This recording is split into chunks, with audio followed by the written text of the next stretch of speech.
Hi, guys, and welcome back to The Plot Genie. What do mafia, romance, epic fantasy, and cozy mystery all have in common? They thrive on bingeable tropes. And today I'm breaking down the 5 tropes that make readers click next book without hesitation and how to use them masterfully in your series. If you've if you've ever asked, how do I get readers hooked? What makes a series feel addictive? Why do some tropes work and others flop? Grab your pen, we're diving in. If you are new, hi, my name is Heather, and I help authors write bingeable series without stressing out, without being a hot mess, having fun and joyful, like being joyful and exciting and blah, blah, blah, blah, blah. Okay, you know. So let's just jump into it. I love talking tropes. I love talking series. We're going to go. Trope one, found family. Example.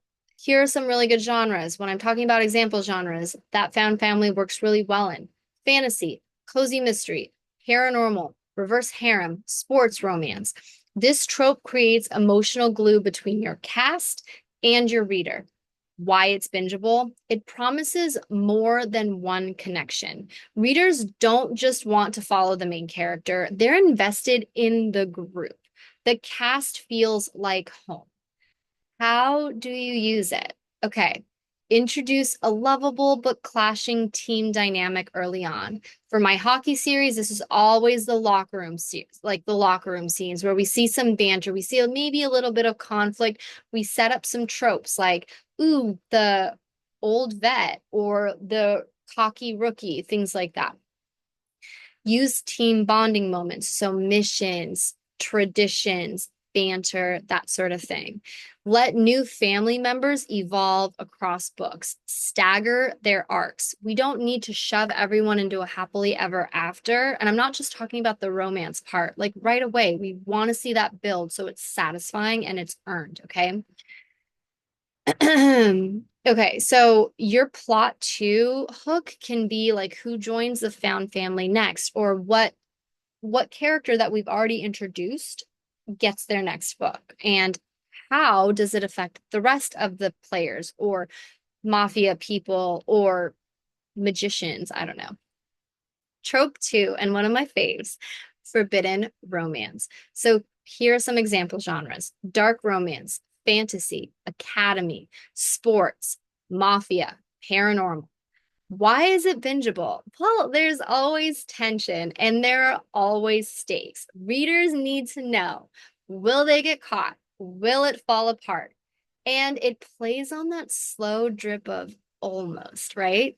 So, how do we take that and we use it well? Well, define the rules they're breaking, right? Is it teacher student? My kryptonite, I swear.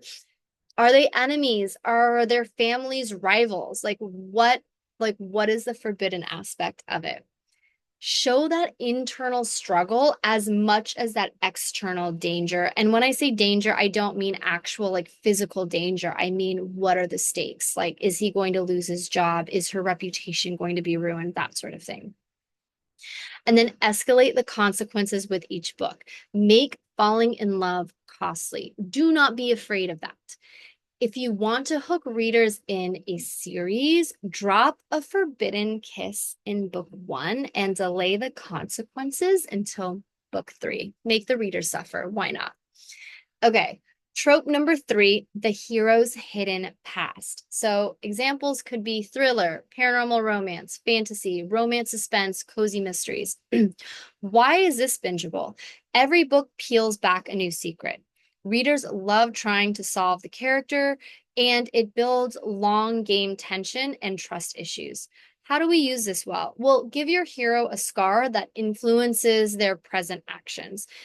Let side characters hint at things that the main character doesn't know. And then potentially you could use flashbacks, you could use confessions or consequences as reveals. I do this all the time in my cozy series.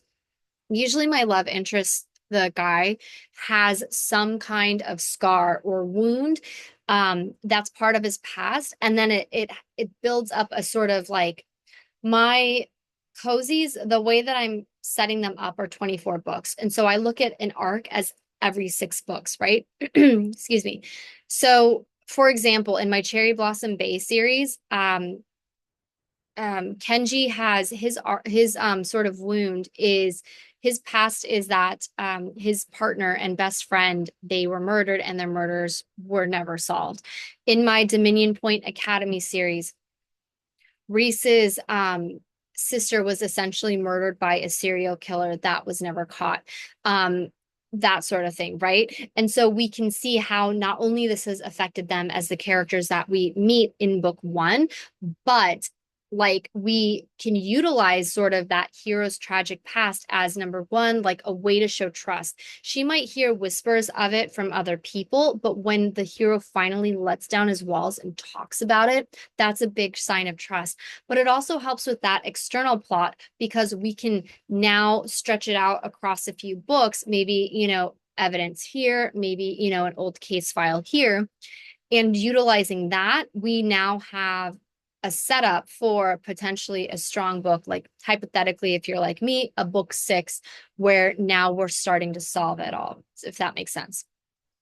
So, I would write the backstory like its own kind of subplot before you even start writing the book so you can understand. And this way you know what's going to happen. And so you can give it twists, stakes, and an eventual reveal arc. And that will all shape up as part of a huge growth, not only for the hero himself, but your main character. So, trope 4, a chosen one, but with a twist. Example genres for this: fantasy, dystopian, paranormal, magic academy, that sort of thing. What makes this bingeable? Readers expect the journey, but your twist makes it fresh, right? It fuels the entire series arc with prophecy, betrayal, or legacy themes. And then a bonus, it's highly viral and marketable. How do we use this though? Well, we flip the expectation, like the chosen one dies or is the villain. I'm doing this for my shadow, what did I call the series? The League of Shadows and Roses series. So basically, the chosen one dies, but the way that they die is completely off screen. And essentially, in my world, it's like it's hard to, I would say it's a paranormal fantasy world, right? Almost kind of like if you could set up though, it's contemporary, but magical, but not like, oh, it's a small town, if that makes sense. It's almost like historical, but anyway, it's not the point. In the world, they go to kind of like a magic school and they're put into 3-man squads.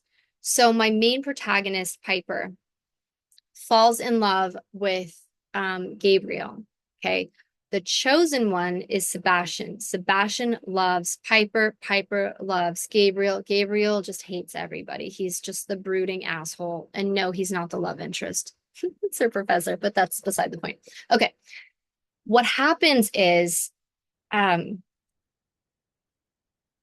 Gabriel says something really insulting to Piper, and Sebastian takes issue with it, and they wind up fighting. A lot to peel back because of how I've set this up.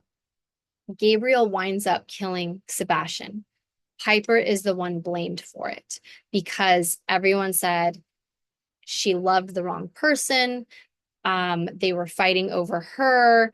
And so he's dead. And now there's this potential war coming. And it's her fault that they have no way to sort of protect or defend themselves because that chosen one has died. A lot goes into it, a lot to unpack because it's a layered. There's a reason Gabriel did what he did.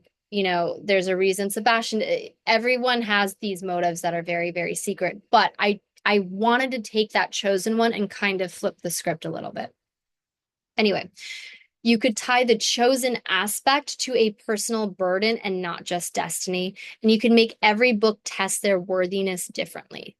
Build this in layers. So this is what I did, right? Book 1 should raise questions about maybe a prophecy and not answer them. Okay. And that's essentially, what we did. The last trope, the secret world. So examples for this: urban fantasy, paranormal cozy, dystopian, dark academia. Academia. Okay. I'm glad my husband doesn't watch my videos because he would give me so much shit about this. Why is this bingeable? Readers love exploring new rules and new places. You can reveal more of the world in every book. And it gives space for spin-offs, novellas, and extras, which is marketing gold for you. How do we use it? Well, start small, like one hidden room, a rule, or a creature. Then you expand through character point of views, locations, magic systems, that sort of thing. And then you introduce conflicting factions, make the world divided. A tip here is to treat your world like a map you unfold one square at a time. But on top of that, you're only unfolding based on what your protagonist needs to know. We don't need a huge info dump on what this world is essentially. How does it affect your character? That's what we need to know. This is why we should care about it. Your character is that bridge that helps us connect to this world and why we want to know these things. I could give two shits about like some dragons in freaking Westeros, okay?